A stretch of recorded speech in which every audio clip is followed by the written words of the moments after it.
अस्सलाम वालेकुम। SM news के साथ मैं हूं सैयद मुक़द्दर रज़ा। SM न्यूज़ स्टूडियो में खुशामदीद। खबरों के सिलसिले को मज़ीद आगे बढ़ाते हुए खबर शामिल करते हैं मीरपुरखास से। मीरपुरखास में पीर कॉलोनी के रहायशी म्यूनसिपल इंतज़ामिया के मुंतज़र सीवरेज का निज़ाम दुरुस्त करने की गरज से 10 रोज़ कबल खोदे जाने वाले रोड को अब तक दोबारा असल हाथ में बहाल ना किया जा सका। मज़ीद तफसीलात बता रहे हैं हमारे नुमाइंदे मोहम्मद खुर्रम कादरी। जी खुर्रम, बताइएगा क्या तफसीलात हैं आपके पास? जी बिल्कुल, मीरपुरखास पीर कॉलोनी की रिहायशी म्यूनसिपल इंतजामिया के मुंतज़िर सेवरेज का निज़ाम दुरुस्त करने की गर्ज से 10 रोज कबल खोदे जाने वाले रोड को अब तक दोबारा असल हालत में बहाल न किया जा सका। इलाका मकीन शदीद मुश्किलात में मुब्तला है।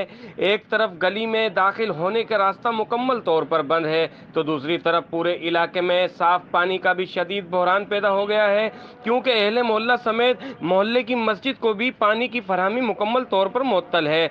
नमाजी के लिए वुजू का होना ज़रूरी है। मसाजिद में जाने वाले नमाजियों को वुजू के लिए जहां पानी मुयस्सर नहीं आ रहा, वहीं घरेलू सार्फिन को भी शदीद परेशानी का सामना है। इलाका मकीनों की जानिब से गुज़श्ता 10 रोज़ के दौरान म्यूनसिपल इंतज़ामिया की तवज्जो इस तरफ मबजूल करने की कोशिश की गई, ताहिम म्यूनसिपल इंतज़ामिया इलाके मकीनों को मुख्तलिफ बहानों से परेशान करने पर बज़्द है।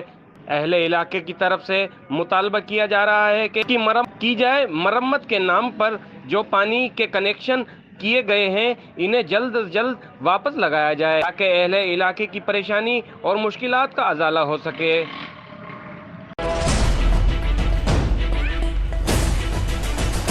बहुत शुक्रिया खुर्रम, तफसीलात से आगाह करने के लिए। अब तक के लिए इतना ही। मज़ीद खबरों के लिए देखते रहिए SM न्यूज़।